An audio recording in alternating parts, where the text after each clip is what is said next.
He entered the fog and was never seen again. Welcome to Fog Casebook. I am your host, Vela. I love hearing from you. Where are you watching from today? Your words make every mystery matter. It was an evening of raw east wind and lowering cloud, the sort that turned the lamps along Baker Street into pale moons and drove the last respectable stroller into his hearth chair. Dr. John Watson, lately returned from his rounds, had adopted just such a position near our familiar grate, with the Evening Standard drooping from his fingers and the coal scuttle within easy reach. Sherlock Holmes, who never surrendered to a fire until his temperament consented, stood at the window with the blind lifted a fraction, considering the blurred procession of cabs as a naturalist might observe an ant line. An east wind brings London back to its essentials, Holmes remarked, letting the blind fall. One sees at a glance the man who walks because he must, and the man who rides because he dares not walk. Watson, so Mrs. Hudson would have reported, had made a comfortable picture, but he sat upright at once as heavy steps mounted from the street, crossed the lower landing in hurried fashion, and surged, rather than knocked, against our door. Holmes's glance of quick amusement preceded the entrance of a gentleman whose outward appearance was all order and polish, while his inner composition was plainly disordered. He was of middle years, sleek as to hair and whisker, with the grave expression of one used to committee rooms and subscription lists. His hat, however, was crushed in his hand, and his right glove had been torn in two at the button. "Mr. Sherlock Holmes, Dr. Watson," he panted. "I must beg you to excuse me for this intrusion at so late an hour. My name is Reginald Fortescue Larch, secretary of the Albemarle Club in St. James's. It is a matter of the very first urgency." Holmes indicated the armchair opposite Watson, and with a single motion had the spirit case open, the siphon singing, and a glass set upon the little table at our visitor's elbow. "Pray, compose yourself, Mr. Larch. A secretary's business is order. For him to admit to urgency argues catastrophe." "Catastrophe," Mr. Larch repeated, taking a grateful draught. "And, what is worse, a public scandal unless it can be averted. A gentleman, one of the highest character, has disappeared from our premises as though he had been spirited away, and within a quarter hour of receiving a telegram that concerned, well, I had better say no more of its contents at this point." Holmes seated himself, steepled fingers at the level of his eyes. "Names, times, and such facts as will bear daylight. The gentleman is Sir Benedict Hawthorne, Baronet of Hawthorne Lodge, Sevenoaks. He is a member of long standing, as was his father before him. He dined at the club this evening at 6:30, took coffee in the reading room, and was engaged upon the Globe when the hall porter brought him a telegram at 8:09. He read it, folded it, placed it in his breast pocket, and rose immediately. I know this precisely, for I observed him from the threshold. He spoke to none, but rang for his hat and cane. "And then?" said Holmes. "Then," Mr. Larch continued, "he vanished." Holmes's lids narrowed, but his tone remained conversational. "A practice I have sometimes wished upon my more prolix clients. You will be exact, if you please." "I shall try." Sir Benedict proceeded to the cloakroom. He never came out of it. At least he was not seen to do so by either of the two attendants, who swear they were present the entire time. In the space of 10 minutes, the club clock struck the quarter as I became alarmed. His hat and cane were found in the umbrella stand, his overcoat upon its peg, yet the man himself had gone. Holmes allowed the silence to stretch until Mr. Larch, compelled by it, added those details which a first telling often omits. "There are 3 exits from the cloakroom," he said. "The door to the hall, a narrow service passage leading to the basement kitchens, and a small door, locked by custom, that opens to a mews behind. That last door is kept bolted, and the key in the charge of the chief steward. It was still bolted, and the key still in his pocket, when I examined it, not 5 minutes after I missed Sir Benedict. The basement passage was filled at the time with scullery men and the odour of soup, and none of them saw a gentleman pass. The hall door gives upon the main staircase and the porter's lodge. If Sir Benedict had used it, he must have been seen. Watson could not refrain from an exclamation. But, my dear sir, unless your cloakroom communicates with the air— "Just so, doctor," cried Mr. Larch, clasping his hands. "That is the very point. We have turned the place out like a drawer. We have examined the cupboards, mere lockers, no more, scrutinized the ceiling, and even called in Sergeant Rollins from Vine Street, who made the usual inquiries of the cabman without profit." Sir Benedict Hawthorne entered the cloakroom at approximately 13 minutes past 8. He did not reappear. At 8:30, there was no trace of him within the club. At 9:15, with members beginning to gossip, I summoned my courage and came to Baker Street. Holmes had leaned forward at the mention of the telegram. "You will indulge me, Mr. Larch. You said the very first urgency. Is that your judgment? Or did Sir Benedict's message imply it?" Mr. Larch coloured and took another sip. The porter, a steady fellow named Barnes, confesses he glanced at the envelope before taking it in. "Foreign Office on the flap. I will add no more, Mr. Holmes, than that Sir Benedict has occasionally been spoken of, never officially, you understand, as a gentleman whose travels and acquaintances extend beyond what one would infer from his accounts at the club." Holmes's eyes had grown bright. "You have done wisely to come. Pray describe Sir Benedict's appearance as he left the reading room." "Black evening coat, pearl waistcoat, white tie. He wore a carnation in his buttonhole, white. His boots were polished to a mirror. He had a slight limp from an old riding injury and carried, as he always does, a Malacca cane with a silver dog's head. Left-handed or right-handed? Right, to my knowledge. An uncommon scent. Sir Benedict abhors perfumes, but, now that you ask, the attendant remarked a curious odour in the cloakroom when we examined it later. Camphor, he said, or perhaps carbolic. We keep neither there." Holmes's fingers drummed upon the chair arm, a rapid tattoo that, to Watson's ear, indicated both his interest and the swiftness of his inference. "One more particular. Did Sir Benedict settle his account for the evening?" Mr. Larch started. "Yes, at 7:50, he wrote his name in the wine ledger for a half bottle of Beaune.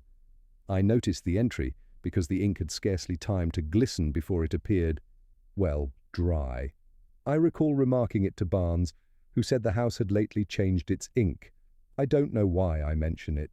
"You mention it," Holmes returned softly, "because your mind, being orderly, rebels at small anomalies. It is often the small anomaly that proves the hinge of the whole door." The secretary's tightly held composure loosened a degree. "Then you will come? You will look at our wretched cloakroom and tell me that I am not mad?" Holmes consulted the clock. "It wants 9:15. The Albemarle will still be awake to its disgrace. Dr. Watson, your overcoat." Watson had risen already. He observed, with the affection of a long familiarity, the swift metamorphosis of Holmes from languid philosopher to keen hound. The violin, neglected in the corner, would not be heard tonight.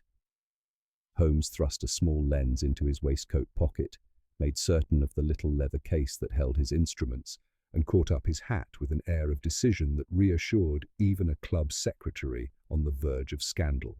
Before we left, however, Mr. Larch, as though some final scruple pricked him, drew from his inner pocket a slip of stiff card and laid it on our table. It was white, plain, and bore in one corner a name in fine Roman capitals, Sir Benedict Hawthorne, Bart. Across the lower margin, in a hand I at once perceived to be elegant but written in haste, ran 4 words, 8:30, bring the white. There was no envelope, Holmes asked. None.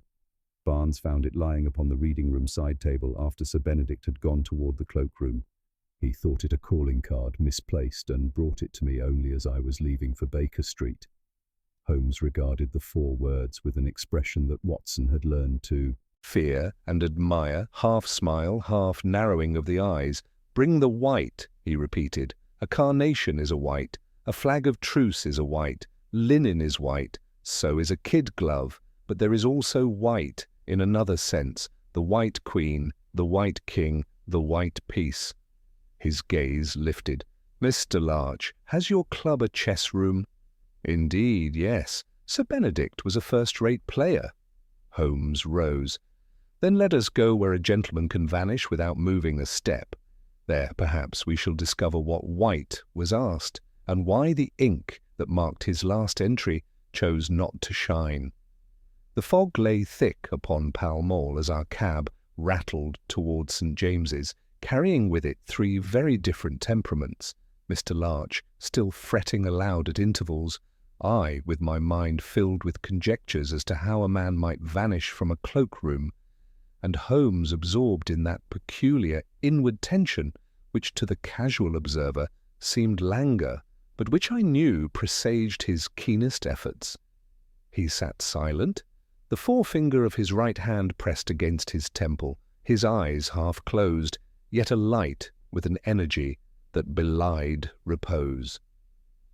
When at last we arrived at the Albemarle, the great doors swung open to admit us, and I could not help but notice the subdued stir among the servants and porters. The air carried the indefinable charge that follows a disturbance in orderly places, as if the very walls whispered scandal. Holmes paused a moment upon the threshold, sweeping his gaze across the vestibule with the minuteness of a surveyor, before turning briskly to Mr. Larch. "Conduct us to the scene, if you please. Every moment that passes may blur the impression left by Sir Benedict's departure." The secretary led us across the marbled hall and down a short passage to the cloak-room. Here the gas jets burned with a steady glow, lighting up rows of coats and hats, and throwing long shadows upon the tiled floor. Holmes bent at once, scrutinizing the ground as though it were a page of print. After a moment he knelt and took from his pocket the little lens which I had seen bring him closer to truth than many a sworn witness. "Observe, Watson," he murmured, pointing to a faint smudge upon the polished tile near the umbrella-stand. "The print of a sole, lightly marked, yet oddly precise. A man's, clearly, but note the shape. It suggests a narrow foot, one that bears more weight upon the ball than the heel. Sir Benedict's limp would throw emphasis upon the heel. This is not his impression." I bent closer, seeing only a faint blur, but Holmes's certainty allowed no dispute. He moved on, examining the peg where Sir Benedict's coat still hung. Drawing it gently down, he ran his fingers along the lining, then suddenly produced a handkerchief, holding it beneath the light. "Do you perceive this?" he asked. The cloth bore a faint stain, yellowish and sharp in odour. "Camphor," said Holmes. "Mr. Larch, your—" Attendant was correct. And yet, this is not the scent of mere storage preservative. It is more acrid, more pungent, with the bite of some preparation not often met with in polite society. He replaced the coat, his expression hardening with interest. He then crossed swiftly to the narrow service passage and descended 3 steps, pausing to draw a match across his boot. Shielding the flame with his hand, he held it close to the floor. The flicker revealed scratches upon the stone, as though some heavy object had lately been dragged across it. Holmes extinguished the match. "Tell me, Mr. Larch, were any packages conveyed through here this evening?" "None that I know of. The kitchens send up dishes, but no trunks, no burdens." "Then let us not trouble the kitchens. We shall return to this presently. Meanwhile, let me see the reading room where Sir Benedict received his telegram."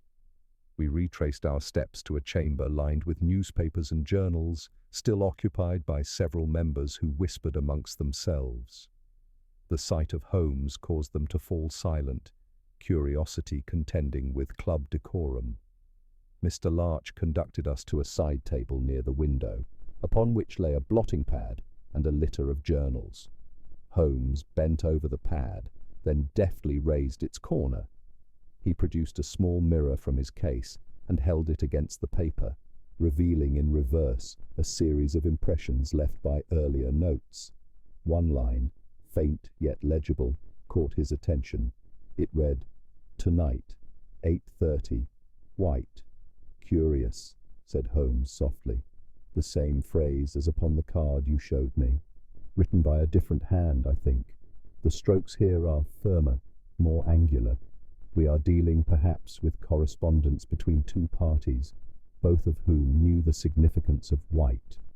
Watson, ever eager, asked, "Do you suppose it refers to the carnation in his buttonhole?" "Possibly, but not conclusively. A code, more likely, something compact, intelligible only to the initiated. White, the colour of absence, of blankness, of erasure. It may denote an object, a pawn in a larger design, or even a person." His eyes gleamed, and he turned suddenly to the members seated in the room. "Gentlemen, did any of you observe Sir Benedict's demeanour after receiving the telegram?" A stout member with ruddy cheeks cleared his throat. "Yes, sir." He paled somewhat, though he maintained his composure. I remarked to Lord Elmridge that he seemed rather pressed, as though duty called. Another added, "He walked briskly, though favouring his bad leg, and he appeared intent, almost grim. He neither spoke nor looked about him." Holmes inclined his head gravely, then withdrew without further question. In the hall once more, he paused, eyes half closed. "We have, Watson, a gentleman who vanishes not by accident but by design. A cloakroom that yields a strange odour, a floor marked by the drag of some burden, a cryptic message bidding him bring the white. Combine these with the fact that his overcoat and cane were left behind, and you will perceive that the matter is no ordinary disappearance. The telegram may have been but a lure, yet he obeyed it with the punctuality of one who knows the hand behind it." "And what do you infer?" I asked. "That Sir Benedict's disappearance is no mere social scandal, but touches upon affairs of greater consequence, perhaps even those of the Foreign Office whose name adorned his summons. We stand, my dear Watson, not at the periphery, but at the very heart of intrigue." Even as he spoke, a commotion arose near the vestibule. A porter hurried forward, bearing a slip of paper, which he thrust into Mr. Larch's hands. The secretary read, his face draining of colour, then passed it to Holmes with trembling fingers. The message was brief, scrawled in a bold hand. "Interfere no further. The gentleman is beyond your reach." Holmes's lips curved in that cold smile which heralded the hunt. "So the game declares itself. Watson, we have our adversary's first move. He believes Sir Benedict beyond reach. Let us see if his belief proves as firm as his handwriting." With that, Holmes turned sharply on his heel, already intent upon the next step, while I followed, my pulse quickened by the certainty that we had stepped into a mystery of the gravest import. Holmes examined the threatening note once more, his keen eyes narrowing as though they might pierce the very fibres of the paper. He held it delicately between finger and thumb, then suddenly lifted it to his nose. "Ah," he murmured, "there is more here than insolence. Do you note it, Watson? No? Yet it is distinct, ink mingled with a faint trace of some chemical, sharper even than camphor. The hand that wrote this works in close company with acids." He slipped the note into his pocketbook and strode back into the cloakroom without a word, compelling us to follow. There, he examined again the scratches upon the stone floor. From a different angle, he seemed to find confirmation of some idea forming within his mind. He then tapped the wall nearest the service passage with the handle of his cane, listening intently. The hollow sound returned upon one portion of the panelling, and Holmes's eyes gleamed. A false partition, or at the least a door masked for convenience. This club holds secrets of more than one sort, Mr. Larch. The secretary wrung his hands. "Good heavens, Mr. Holmes, I had no suspicion. We pride ourselves on the Albemarle's decorum, if there is some hidden contrivance." "Then you must pride yourself less," Holmes interrupted curtly. "The very existence of such a door explains how a gentleman might vanish unseen. He did not pass the porter, nor the servants, nor the bolted mews door. He passed here." Holmes ran his fingers along the edge of the panelling until he found a small depression concealed. Within the carving, with a sharp pressure, the wood gave way and a narrow door swung inward.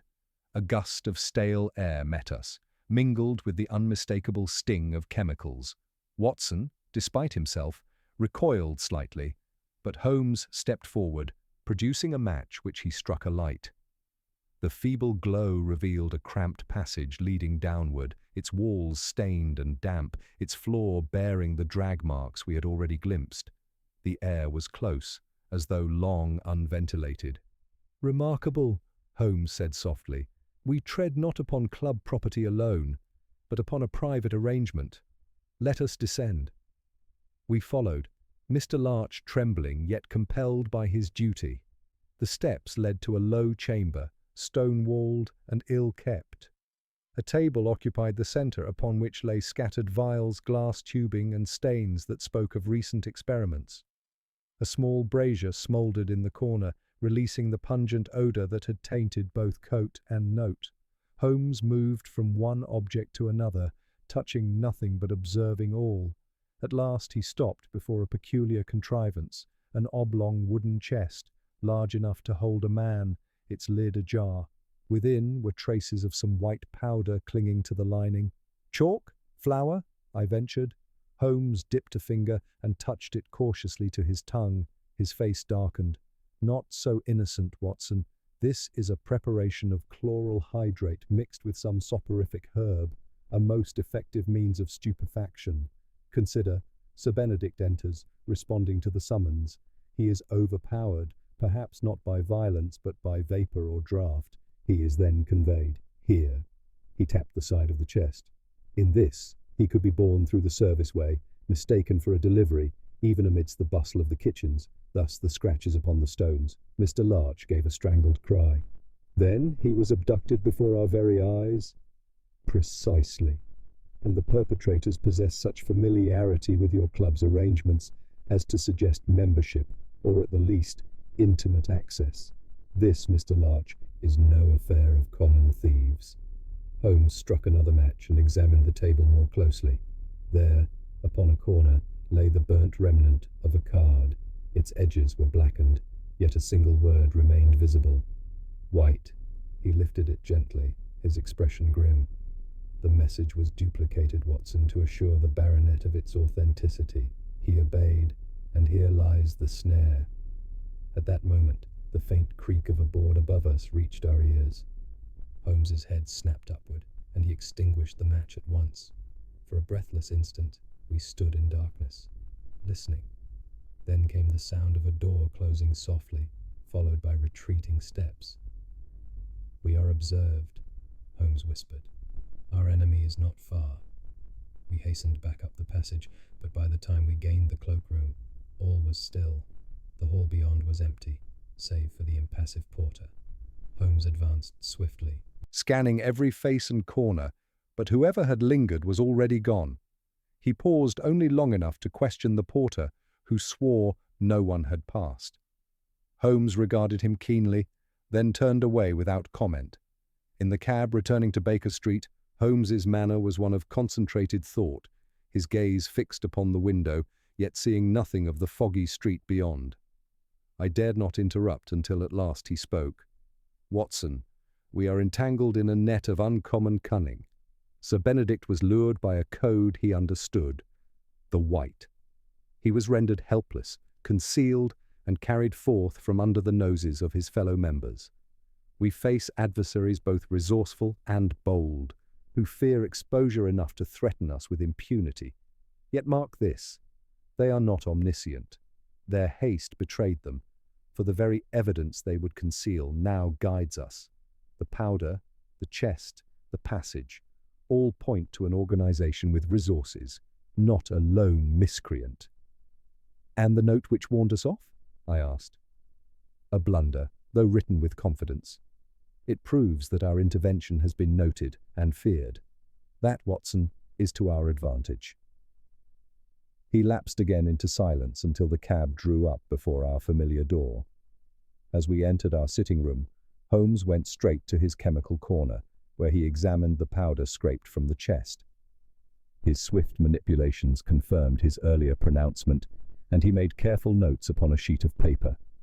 Then, lighting his pipe, he sank into his chair and regarded me through the haze. "The next step, Watson, is to uncover what the white denotes in Sir Benedict's affairs. He was no common clubman. His connections with the Foreign Office, his travels, his reputation for discretion, these suggest missions of a delicate nature. We must discover what errand drew him tonight. For that, I shall require access to a certain file at Whitehall, and perhaps a discreet word with my brother Mycroft, who moves in circles where even silence is eloquent." I recognized in his tone the prelude to days of relentless pursuit. The mystery had revealed its first layer, but deeper coils awaited us. As Holmes leaned forward, the firelight catching his sharp features, I felt again the thrill of standing at the edge of events, whose gravity reached far beyond the walls of Baker Street. "The case, my dear Watson," said Holmes softly, "has only begun." Holmes was early at the breakfast table the following morning, a circumstance unusual enough to mark his deep engagement with the case. He had already strewn the papers across our table, every column scrutinized and annotated with pencil. I had scarcely taken my seat when he pushed a folded sheet of the Times toward me. "There, Watson. Note the small item tucked between the Society News and the shipping reports. It concerns the sudden adjournment of a Foreign Office committee last evening, owing to the unexplained absence of Sir Benedict Hawthorne, who was due to deliver certain papers of importance. The matter is disguised as a routine delay, but it is plain enough to those who read between the lines." The paragraph was brief, but its implications were sharp. Sir Benedict had indeed been engaged upon affairs of consequence when he vanished. Holmes tapped the margin with his long forefinger. This, coupled with the threatening note, confirms the gravity of the situation. Our adversaries are no mere blackmailers or gamblers seeking advantage. They have struck at the heart of government. At that moment, a heavy step ascended the stairs, and a familiar, broad figure appeared in the doorway. Mycroft Holmes, immaculately dressed and outwardly unperturbed, carried his umbrella with the dignity of a sceptre. He acknowledged me with a courteous nod before fixing his keen grey eyes upon his brother. "Sherlock," said he, "your telegram reached me. It seems you have contrived to entangle yourself in affairs that were meant for discreet handling. The disappearance of Sir Benedict Hawthorne is not a trifle. The government is anxious. Anxiety, you will observe, is the only force capable of moving me so far from Pall Mall at this hour." Holmes smiled faintly, motioning him to a chair. "Then you admit the case is of the first importance?" "Admit?" "My dear brother, I was instructed to inform you, but you are already informed. Sir Benedict was entrusted with papers relating to a certain Eastern negotiation. Their contents are such that if they were to fall into foreign hands, our position would be compromised. You perceive, therefore, that his abduction was no private quarrel. The card you discovered, this reference to the white, has already stirred conjecture in Whitehall." Holmes leaned forward. "And what is your conjecture, Mycroft?" "That it may refer to a code name. There is a society, little known, which styles itself the Brotherhood of the White King.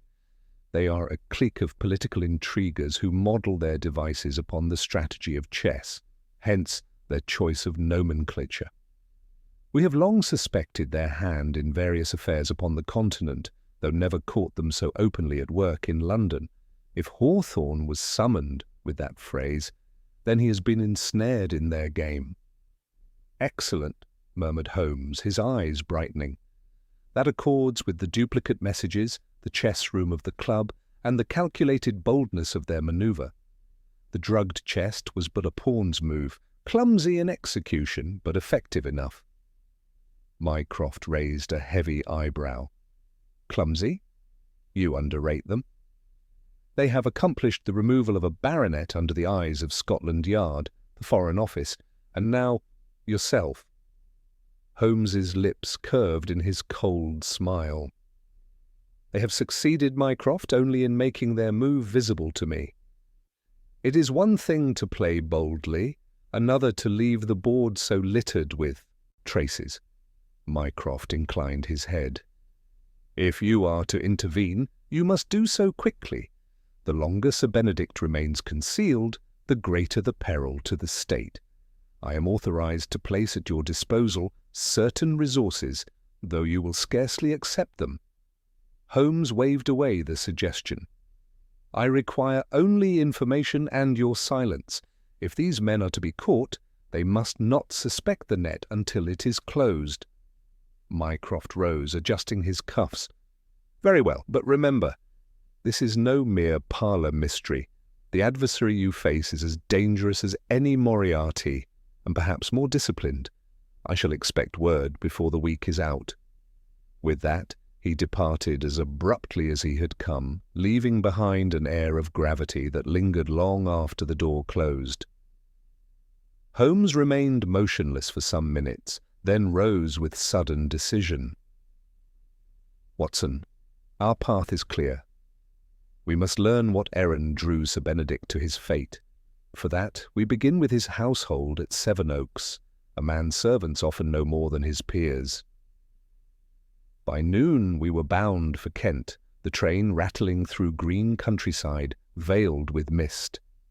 Holmes sat in silence, his gaze fixed upon the passing fields, while I turned over the facts in my mind, finding them slippery as quicksilver. When at last we descended at Sevenoaks Station, a carriage awaited us, dispatched by Lady Hawthorne herself. Hawthorne Lodge stood in dignified seclusion among tall yews, its grey stone front bearing the weight of centuries. Lady Hawthorne, a woman of stately bearing yet with traces of deep anxiety in her eyes, received us in the drawing-room. She greeted Holmes with the calm of one accustomed to high circles, but her hands trembled slightly as she offered them. "You bring news of my husband, Mr. Holmes?"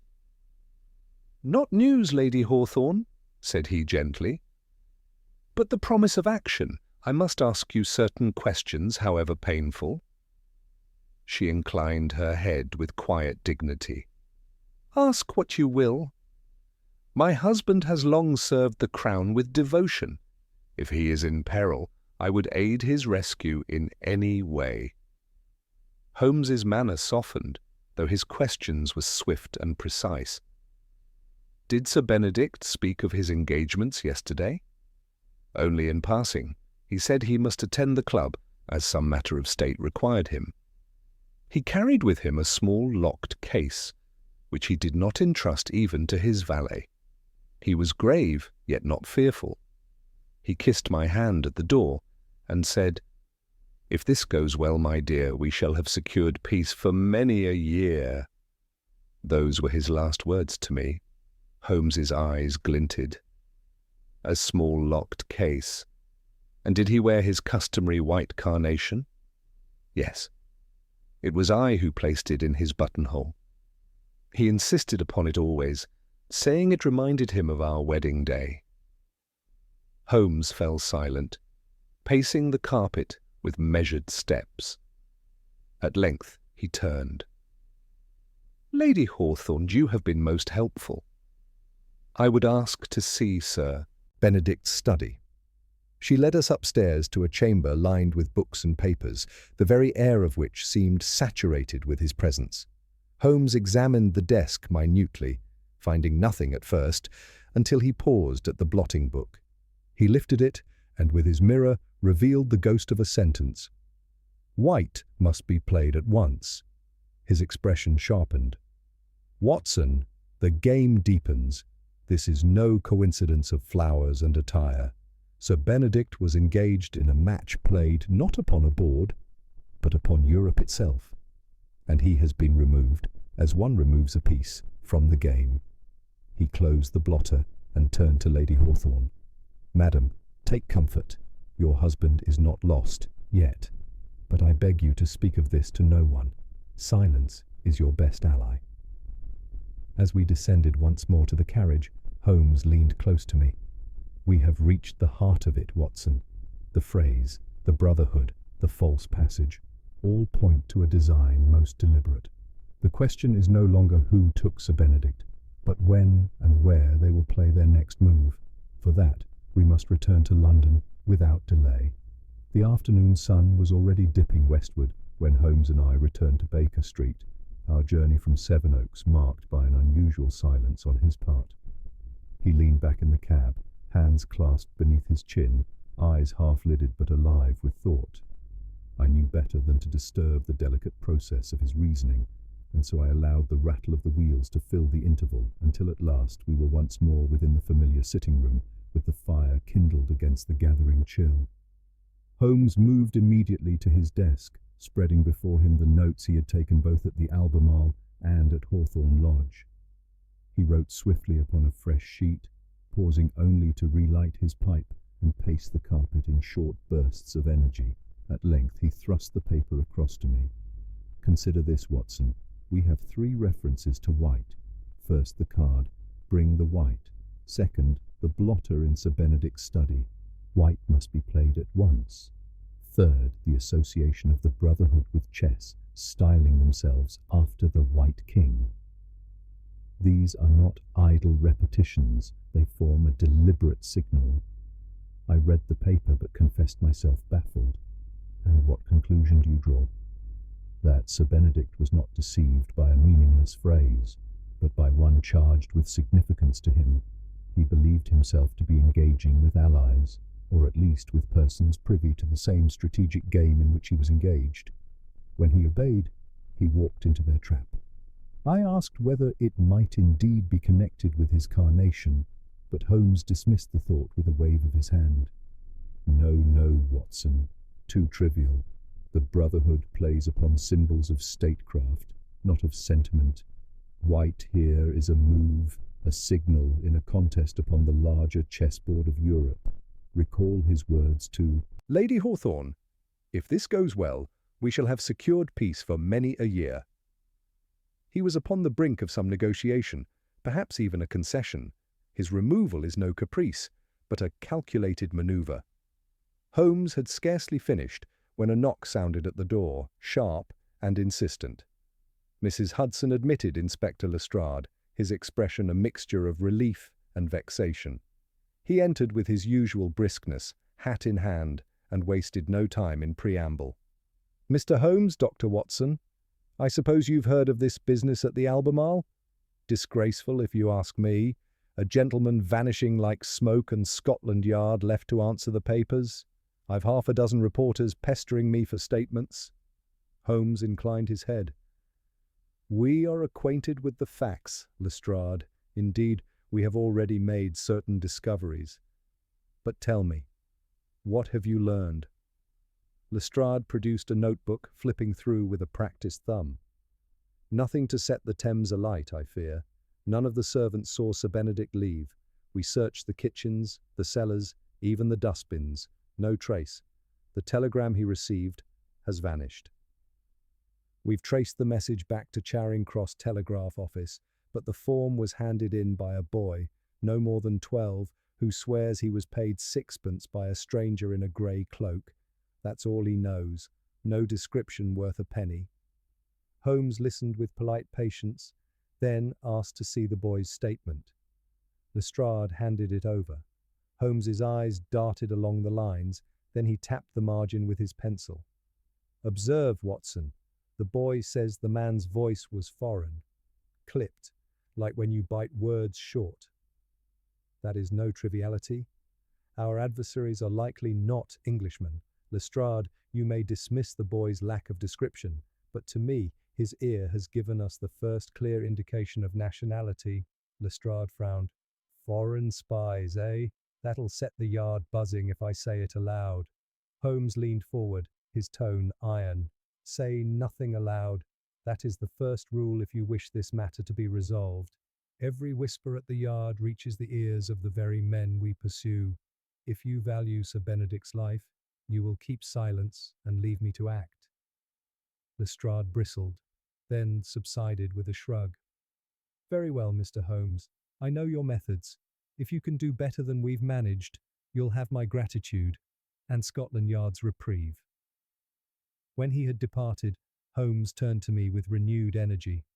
"Watson, the enemy is tightening their circle. They believe Sir Benedict secure, and they have warned us off. Yet their very confidence betrays them. They are not hidden in some far-flung lair. They are here, in London, using the club's convenience and the city's very bustle as their cloak." He rose suddenly, snatched his hat from the peg, and thrust his arms into his coat. "Come, Watson, there is one quarter where the Brotherhood must leave a trace, however slight. The chess rooms of London are fewer than they once were, but those who speak in codes of pawns and kings cannot refrain from gathering where boards are laid. We shall begin at Simpson's. That evening found us at Simpson's in the Strand, the venerable house where politics and chess had long gone hand in hand. The air was thick with smoke and the click of ivory pieces.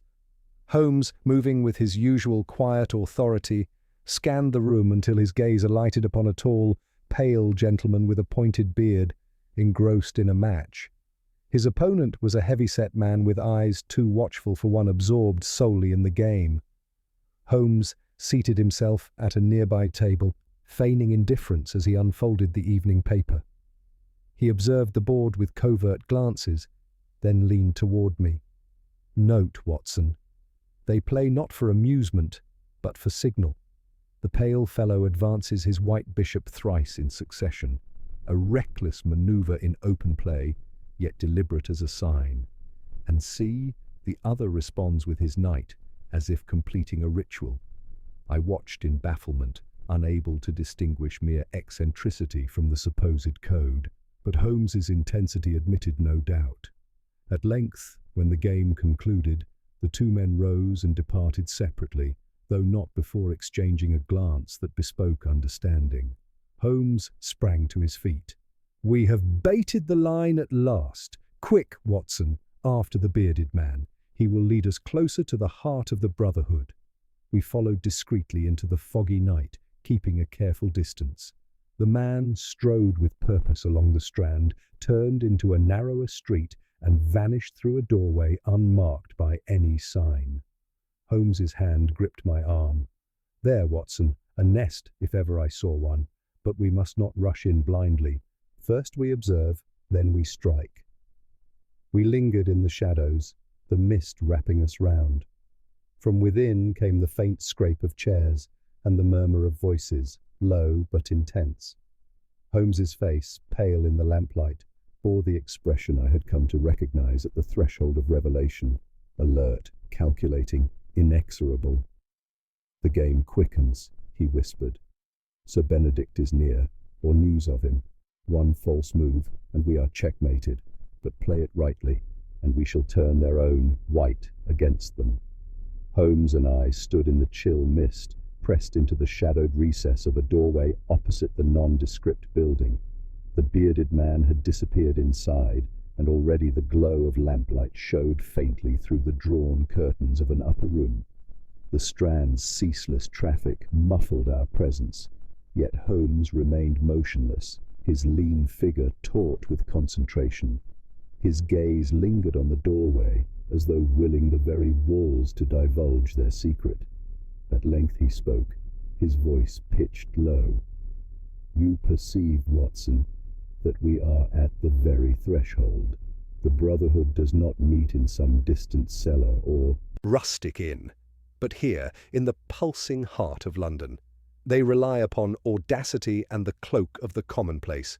Few would suspect that beneath these drab walls the fate of nations may be debated." I could not help but glance uneasily at the curtained windows. "Do we attempt entry, Holmes?" He shook his head. "Not yet. A premature assault would ruin us. We must first establish certainty, whether Sir Benedict is within, or whether this is merely one of their outposts. Direct action, Watson, is but the final stroke. Beforehand, we must probe, test, and anticipate." He led me a short distance down the street, where a narrow alley afforded a view of the building's rear. Here, a single door opened onto a yard, the ground thick with refuse and puddled rainwater. Holmes bent to examine the earth, striking a match to aid his vision. "See here," he whispered. "Two sets of impressions, distinct from the muddle of porters and errand boys. One is the narrow sole we observed at the club, the same peculiar weight upon the ball of the foot. The other, a heavier tread, limping, the heel pressed deeper." "Sir Benedict?" I breathed. Holmes's eyes flashed. "Undoubtedly. He has been brought here. The Brotherhood does not trouble to erase its traces, convinced of its invisibility." He straightened, extinguishing the match, and drew me back into the shadows. "We cannot storm the fortress with only our two selves, yet neither can we risk official interference lest the quarry take flight. No, Watson, we must learn their habits, their comings and goings. For tonight, we watch." Thus began a vigil such as I had seldom endured. The fog thickened, muffling sound and sight alike, while the street lamps burned dim halos in the damp air. Hours passed. From time to time a figure entered or left the building, always singly, always with the guarded demeanour of one accustomed to secrecy. Holmes noted each with the precision of a clerk, murmuring descriptions under his breath for my memory's benefit. Midnight struck from a distant church, and still we lingered. At last, the bearded man we had followed emerged, glancing swiftly about him before disappearing into the night. A moment later, a second man slipped from the rear door and hastened toward the river. Holmes's grip tightened upon my sleeve. "There, Watson. Observe how they scatter, like pawns redeployed across the board. The meeting has ended, but mark, it is not dispersal only, it is execution. Orders have been given." His voice hardened. "We must act now. To delay further is to endanger Sir Benedict beyond recall, yet to rush in unarmed is folly. I have one recourse." He drew from his pocket a small whistle and blew two short notes, so soft that I scarce heard them. "A signal," he explained at my glance. "I anticipated we might require aid. A certain plain-clothes officer of my acquaintance waits nearby, instructed to bring two others. They are discreet men, owing allegiance to me rather than to the Yard's bureaucracy." True enough, within minutes, 3 shadowy figures joined us. Holmes gave them swift instructions. 2 were to remain at the front and rear entrances. The third was to circle the street, ready to raise alarm. Then, turning to me, he said, "Watson, we venture inside. Keep your revolver close. I suspect we shall need it."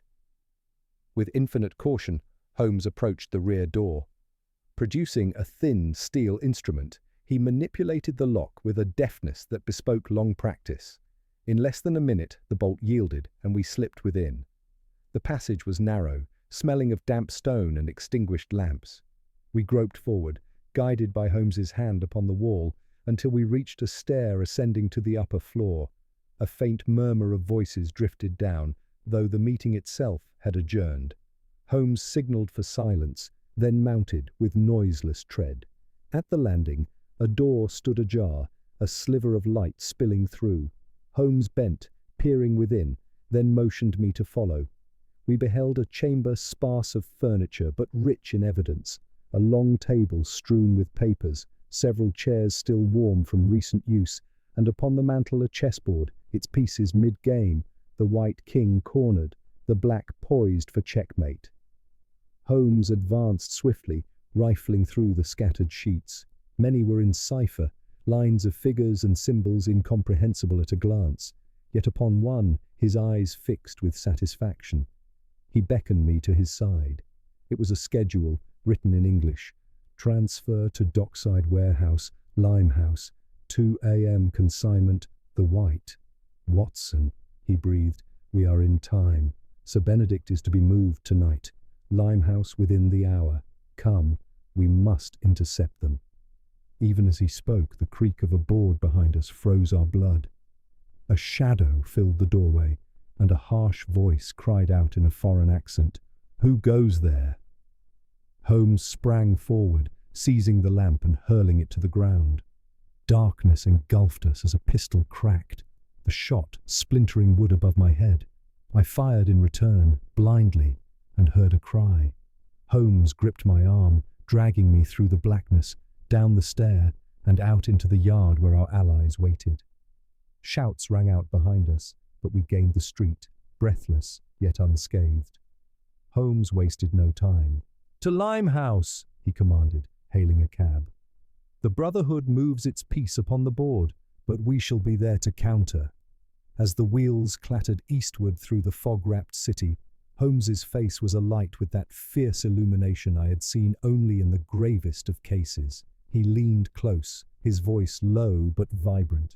"Tonight, Watson, we play for a man's life and for England's honour. The enemy believes the white is theirs. Let us show them that the game has yet another player." The cab rattled eastward, carrying us through the fog-draped arteries of the city, where the lamps glimmered like blurred stars and the river's damp breath drifted into every street. Holmes sat upright, his hawk-like profile etched against the shifting light, while I clutched my revolver and tried to steady the thudding in my chest. The words from the seized document still rang in my ears. Limehouse, 2 a.m., consignment, the white. It was nearing that hour, and the thought of Sir Benedict, drugged and helpless, being spirited into the labyrinth of wharves, filled me with both dread and urgency. Holmes broke the silence at last. "You perceive, Watson, the cunning of the scheme. To the uninitiated, that message spoke of merchandise, perhaps some bale or crate to be shifted at night. But to the Brotherhood, the white is a living piece, Sir Benedict himself, to be carried across the board of Europe into their hands." "And if they succeed?" I asked grimly. "Then those papers he bore will pass beyond recovery, and England will be checked before she has time to recognize the game. But mark me, Watson, we are not too late. Their very precision betrays them. They move by schedule, and a schedule is a net as well as a sword." We descended at the edge of Limehouse, that quarter of dark lanes and teeming alleys where the Thames flowed black as ink between crowded wharves.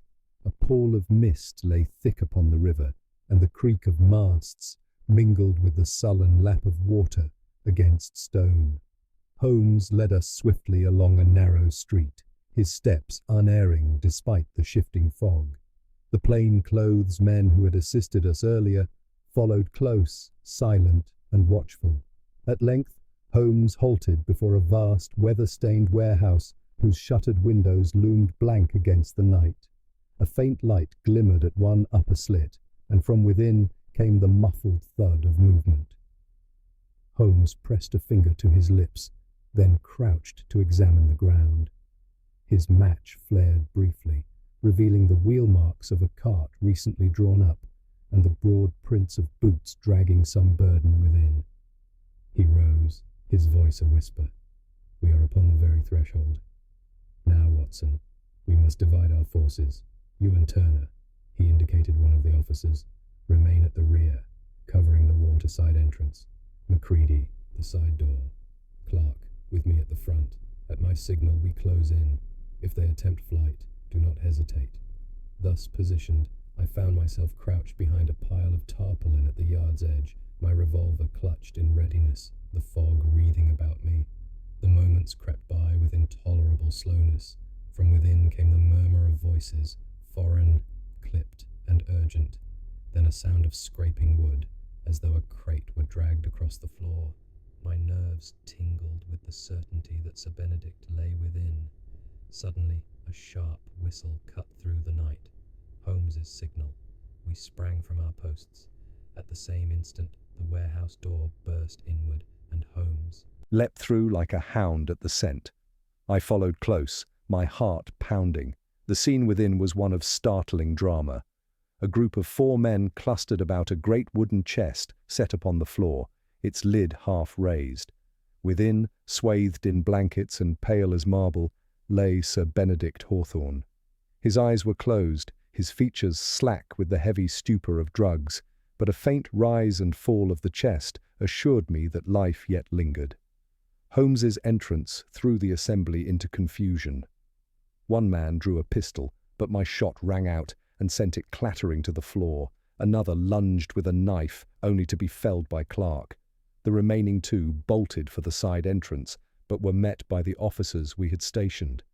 In less than a minute, the Brotherhood's emissaries were subdued, bound and disarmed, while Holmes bent over the chest, his hand at Sir Benedict's pulse. "He lives," Holmes said curtly. "The dose was heavy, but not fatal. Watson, your medical bag, quickly." I administered what aid I could, loosening his garments and applying restorative salts, while Holmes searched the chamber with feverish thoroughness. His sharp eyes missed nothing. From beneath the table he drew forth a small locked case, the very one Lady Hawthorne had described. His features hardened as he slipped it into his coat. "Here lies the true object of the plot," he said. "Not the man, valuable though he is, but the papers he bore. Without them, his abduction was meaningless. With them, they might have bought the ruin of nations." Meanwhile, the captives, sullen and defiant, muttered in guttural accents that confirmed their foreign origin. One, the bearded man from Simpson's, spat at Holmes's feet, crying in broken English, "You meddle, English dog, the game is not done." Holmes regarded him with cold disdain. "On the contrary, sir, the game is lost for you. You have played your white too boldly, and it is taken." With Sir Benedict at last reviving under my ministrations, we conveyed him, still weak but conscious, into the cab that waited beyond the yard. The officers marched their prisoners away toward Vine Street, while Holmes and I supported the baronet between us. His eyes fluttered open, and he whispered faintly, "The case, the papers, safe?" "Safe, Sir Benedict," Holmes assured him. "England's position is unshaken. Rest now, and speak no more until you are stronger." As the cab bore us back through the sleeping city, Holmes sat rigid, his eyes fixed on the darkness beyond the glass. At length he turned to me, his voice low but vibrant with suppressed energy. "Watson, we have checked the Brotherhood for the moment, but do not mistake. Their defeat here is but one move in a longer contest. They will rally, they will strike again, and the board upon which they play is vast. Yet tonight, at least, we have plucked a piece from their grasp, and that, my dear fellow, is victory enough." He leaned back then, folding his arms, the faintest glimmer of satisfaction upon his austere features. I, for my part, felt a rush of relief and wonder that we had indeed wrested Sir Benedict from the jaws of so perilous a conspiracy. The cab rumbled on toward Baker Street, bearing with it the rescued gentleman and the locked case whose significance was yet to be revealed, while the fog of London closed behind us as though to shroud the night's events in secrecy. Thus ended the first act of a drama whose deeper threads Holmes, with his inexorable logic, was even then preparing to unravel. Sir Benedict was laid carefully upon the sofa in our sitting-room at Baker Street, the familiar walls of which had sheltered many a weary client, but rarely one drawn back from the very brink of abduction. His breathing had steadied under the restoratives I applied, though the heavy stupor of the drug lingered in his blood. Holmes, meanwhile, sat in his armchair with the small locked case upon his knees, his long fingers caressing its surface as though he could divine its contents by touch alone. "You will note, Watson," he said, "that our adversaries took every precaution to secure the baronet's person, yet not once did they attempt to break open this box. That restraint tells us two things. First, that their orders were to deliver both man and case together. Second, that the knowledge of its contents was confined to a very few. They are cautious, disciplined, and precise. Such precision, as I have remarked before, is a double-edged sword." I glanced towards Sir Benedict, who stirred faintly at Holmes's words, his eyelids fluttering. He murmured something indistinct, and Holmes bent low to catch it. The name that fell from the baronet's lips was the White King. Then he subsided once more into silence. Holmes's eyes gleamed at the utterance, though he did not comment immediately. Instead, he rose and placed the case upon the mantel. At that moment, the door opened and Mycroft Holmes entered, summoned no doubt by one of those invisible messengers through whom he seemed always to learn the drift of affairs. His great bulk filled the room, his umbrella hooked upon his arm, his expression grave, yet tinged with curiosity. "So you have him, Sherlock," he said, gazing at Sir Benedict. "Alive, and with the case intact. That is more than I dared hope when I left you yesterday. Whitehall is in your debt." Holmes gestured toward the mantel. "The case remains sealed. I judged it improper to meddle until you were present, but I have little doubt it contains the papers upon which so much depends." Mycroft's broad hand closed upon the lock, producing a key from his pocket with an air of inevitability. The lid opened with a click, and within lay a neat sheaf of documents tied with green ribbon, their headings stamped with the Foreign Office seal. Mycroft glanced through them swiftly, then closed the lid again. "Yes, they are here. Draft." Treaties, concessions, memoranda, enough to set half Europe in agitation had they been disclosed. Your promptness has saved us an embarrassment of the gravest kind. Holmes leaned back, his eyes half closed. "You speak as though the matter were concluded, Mycroft, yet the Brotherhood remains unbroken. We have clipped a claw, not slain the beast. Their discipline is of a sort that survives reverses.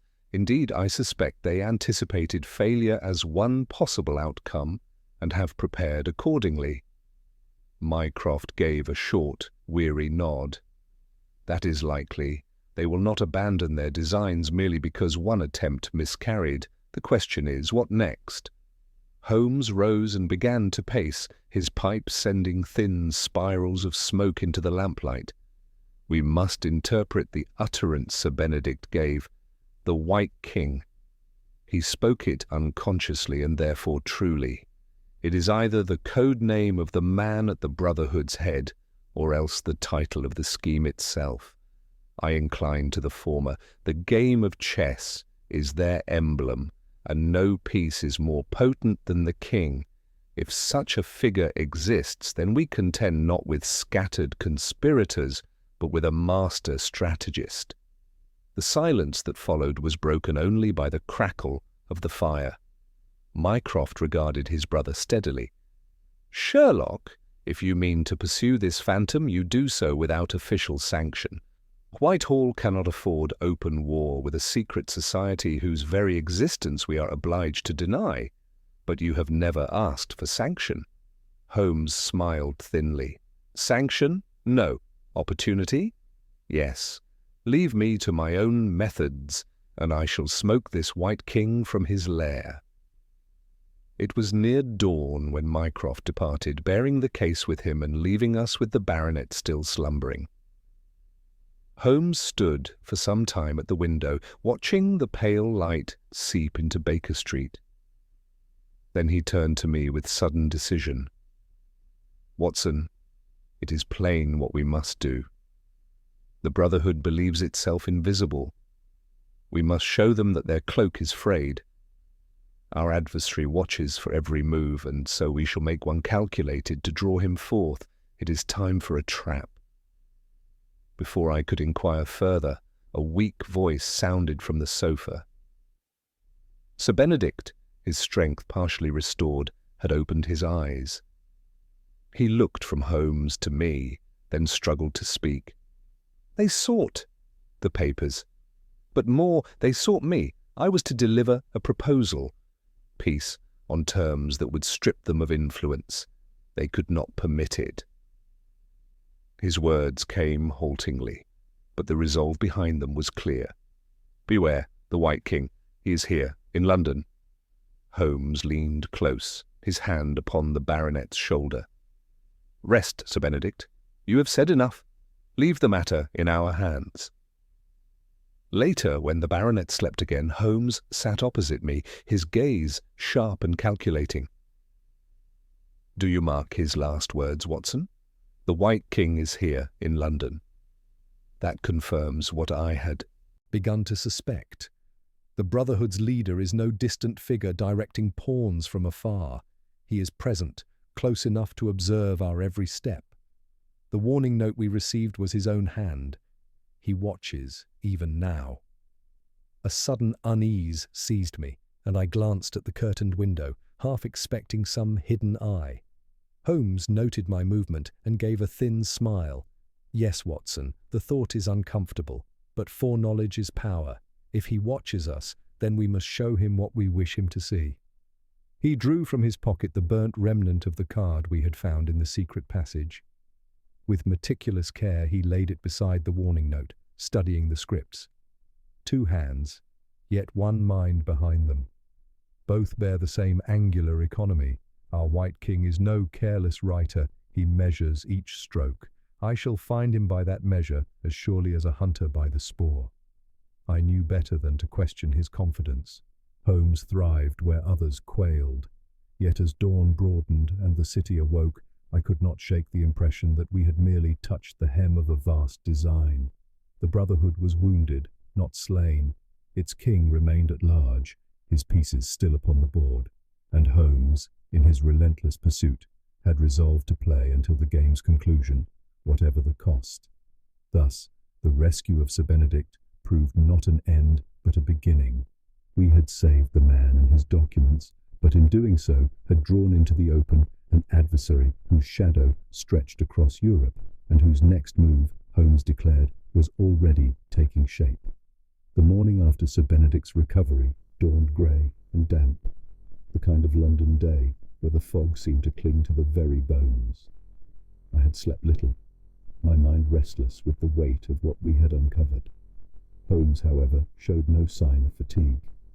He sat at the table in his dressing gown, a map of London spread before him, pins and slips of paper arranged in a meticulous pattern that only he could fully comprehend. The remains of his breakfast lay untouched, while his pipe sent a constant drift of smoke curling above the map like a battle haze. "You will observe, Watson," he began without looking up, "that the Brotherhood has so far used 3 distinct quarters of the city: the Albemarle in St. James's, the Strand where we trace their members, and Limehouse for the attempted transfer. That triangle of activity is not random. It marks the edges of a web. The centre must lie somewhere within." I leaned over the map, tracing the points with my finger. "And you believe the so-called White King resides at the centre?" "Precisely. The pieces move outward, but the hand that directs them must sit within reach of all 3. A strategist cannot afford distance. His presence must be close enough to adjust, to correct, to observe." Holmes tapped the map with his long finger. "Somewhere here, Watson, lies the lair of the White King." Before I could reply, Mrs. Hudson entered with a card upon a tray. Holmes glanced at it, and his brows lifted. "Ah, Inspector Lestrade." Our familiar acquaintance bustled in a moment later, his coat damp from the morning fog, his expression one of mingled irritation and anxiety. "Mr. Holmes, Dr. Watson," he began, "we've secured the prisoners from Limehouse. Surly lot, foreign tongues most of them. They'll give nothing away. But there's a development. Unpleasant, I fear."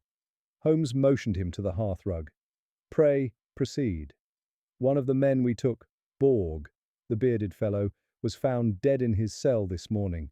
Poison, they say. Smuggled in somehow, though the warders swear it's impossible. That makes 2 others struck down in similar fashion in as many hours. Someone is tying off loose ends." Holmes's eyes grew bright. "Efficient, ruthless, entirely in keeping with their discipline. You see, Watson, their master tolerates no failure. These men knew enough to endanger him, and so they are silenced. A strong king sacrifices pawns without hesitation." Lestrade shifted uneasily. "It's devilish, Holmes. I've men dying under lock and key and no means of stopping it. My superiors are pressing for answers, and the papers are sniffing about. If you have any notion, you'd better share it." Holmes stood, his figure sharp against the window's grey light. "I have more than a notion, Lestrade. I have certainty. The Brotherhood's hand reaches into the very places we deem secure. That is their strength. But they have miscalculated one thing. They cannot silence all tongues. Sooner or later, one will betray them, if not by confession, then by action. He paced once across the room, then stopped. Leave the matter of the prisoners to me. Your task is simpler. Watch the river. No vessel is to leave for the continent without the strictest scrutiny. They may yet attempt to spirit Sir Benedict away, failing which they will strike at him again. Lestrade departed, muttering his grudging assent, and Holmes returned to the map. For some minutes he remained silent, shifting pins and notes, until at last he drew a circle about a district near Holborn. He regarded it with satisfaction. There, Watson. The lines converge. Not the West End, too crowded with scrutiny, not the docks, too exposed. Here, amid the warren of inns and boarding houses, a headquarters could thrive unremarked, close enough to the centres of power to observe, yet hidden in the commonplace. I followed his reasoning as best I could, though I lacked his certainty. And what is your plan? Holmes's smile was thin. A trap, as I told you. The White King watches us. Very well, we shall let him see what he wishes most to see. Sir Benedict vulnerable once more. I stared at him in astonishment. You cannot mean expose the baronet again after all he has endured? Exposed, yet protected. There is no other way to draw the king from his cover. He has struck boldly already. He will not believe his enemy has regained strength so swiftly. We shall allow word to reach him that Sir Benedict will deliver his papers to the Foreign Office in person tomorrow evening. He will move against us, Watson. I count on it. And when he does, the mask will slip. Though my instincts rebelled, I could not deny the force of his logic. That evening, Holmes arranged the necessary whispers through channels I never fully comprehended. Messengers who vanished as suddenly as they appeared. Acquaintances from the most unlikely corners of London life. Within hours, the rumour was set afloat. Sir Benedict would travel under light guard to Whitehall, bearing his precious documents. Throughout the following day, Holmes moved with the restless energy of a general awaiting battle. He inspected every detail of the plan, the carriage that would bear the baronet, the plainclothes men concealed within, the relay of watchers posted along the route.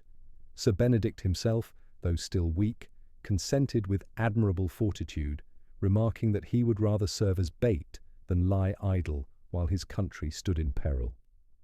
At dusk, the trap was laid. The carriage departed from Baker Street under the watchful eye of Holmes, who insisted that we follow at a distance in another cab. The streets were busy with evening traffic, but Holmes's gaze never wavered from the progress of the baronet's conveyance. "Patience, Watson," he murmured. "The White King will not resist such a lure. Watch the shadows, there lies his hand." We had not gone far when Holmes touched my arm sharply. "There! Do you see the brougham keeping pace 2 streets behind? Dark, unmarked, its driver too attentive. That, my dear fellow, is our quarry's knight in play." The pursuit quickened, the night air thick with tension. At every turn, the shadowy brougham kept pace, never too near, never too far. Holmes's eyes glittered as he leaned forward. "It begins, Watson. The White King advances. Now let us see what board he has chosen, and whether he underestimates the player who sits opposite him." Our cab rattled through the dusky thoroughfares, trailing the carriage that bore Sir Benedict toward Whitehall, while at our rear the shadowy brougham crept with a constancy that admitted of no chance. Holmes leaned forward, his gaze fixed as though he would pierce the very gloom to read the intentions of the men within. The lamps flickered over his aquiline features, sharpening them into the likeness of a bird of prey poised for the strike. "Do not lose sight of them, Watson," he said tersely. "That vehicle is no idle follower. The White King's hand is upon the reins, or else one of his chief officers. The time for patience is nearly done." I kept my eyes upon the street behind us, the clatter of hooves muffled by the fog that had begun to thicken once more. The brougham held its distance, never faltering, never quickening. At last, Holmes rapped upon the roof of our cab, bidding the driver to turn into a narrower lane that curved toward the embankment. The carriage bearing Sir Benedict rolled on, and the shadow followed obediently. "They believe themselves the hunters," Holmes murmured, "yet it is we who lay the snare. Observe, Watson, the road ahead narrows, the traffic thins. At the bridge's foot our friends lie in wait. One more turn and the trap will spring." True enough, as we reached the appointed place, plain-clothes officers emerged from the gloom, blocking the way before the brougham. Its driver reined sharply, cursing, but in the same instant Holmes had flung open our cab door and leapt into the road, his revolver gleaming in the lamplight. I was but a step behind him, my own weapon drawn. "Hold where you are!" Holmes cried, his voice cutting through the mist like a trumpet. "By order of the Crown, you will show your faces!"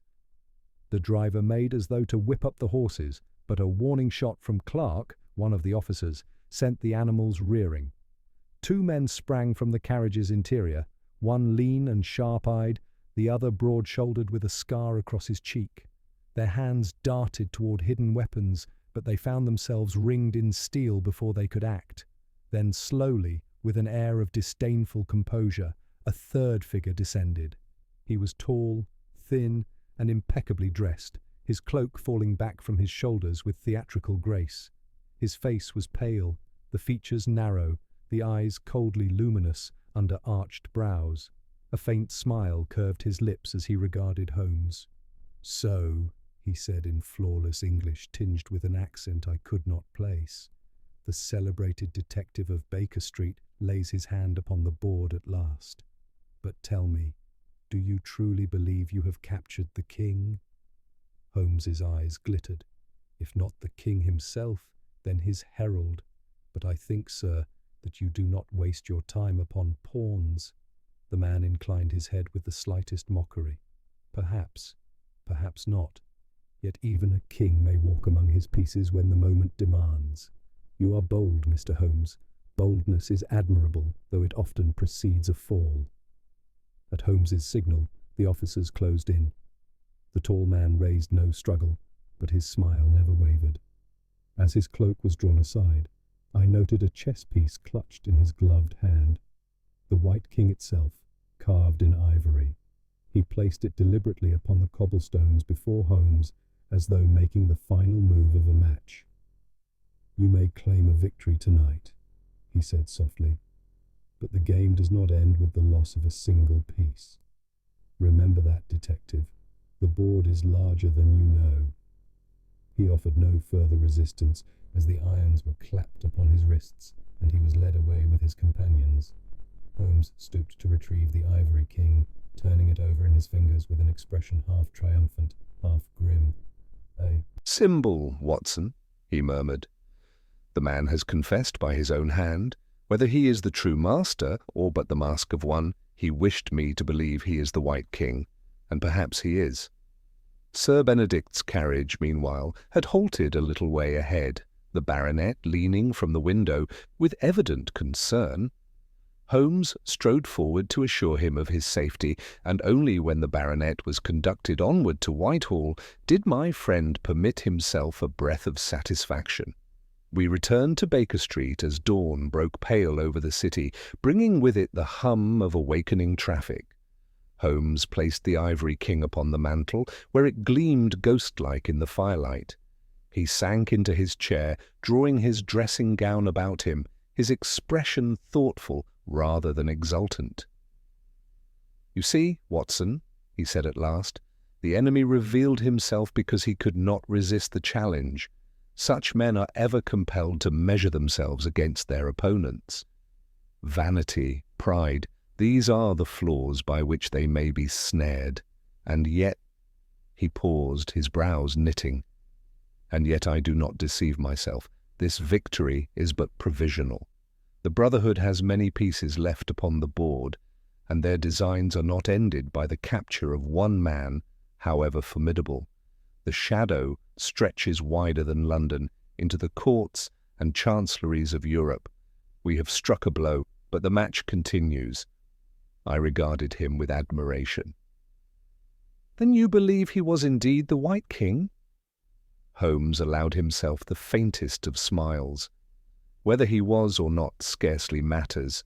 He bore the symbol, he commanded obedience, he controlled the pieces. For the present, England is safe. That, my dear Watson, must suffice.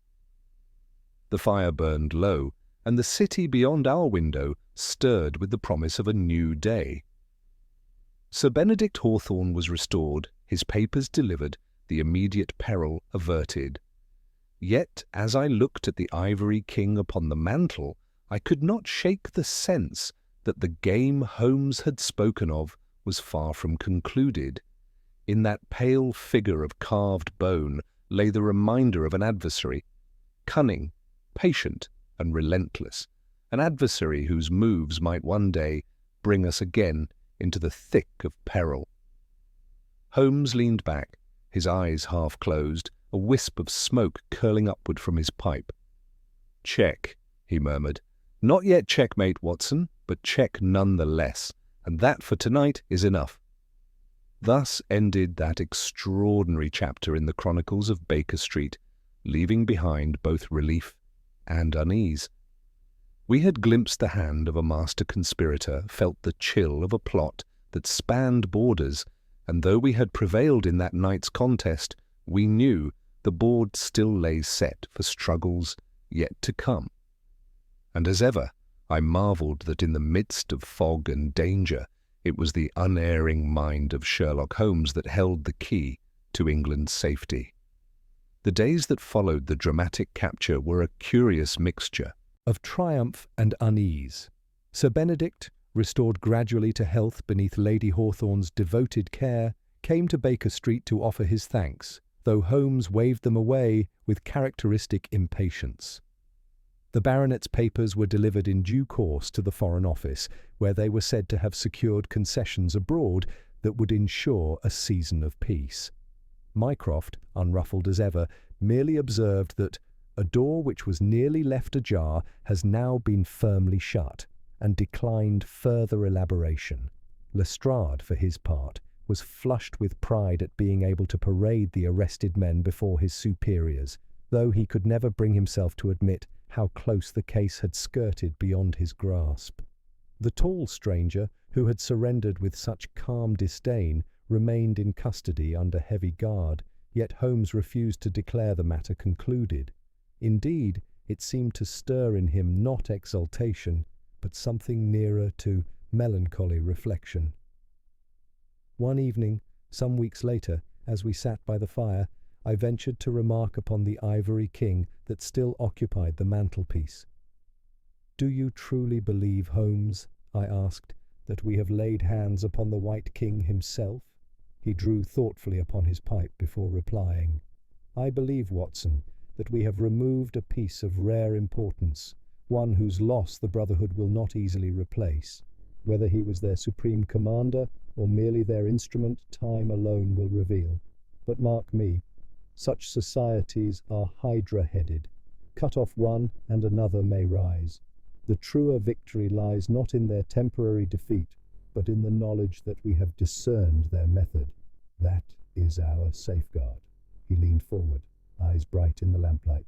"Consider the chain of evidence, Watson. The vanished gentleman, the cryptic messages, the drugged chest, the shadowed meeting in the Strand, the schedule at Limehouse. Each clue seemed at first a riddle, yet each was but a link in the design. The Brotherhood relied upon secrecy, but secrecy is ever betrayed by its own precision. Once we grasped their symbol, the white, the rest followed with inexorable logic. I could not suppress a smile of admiration.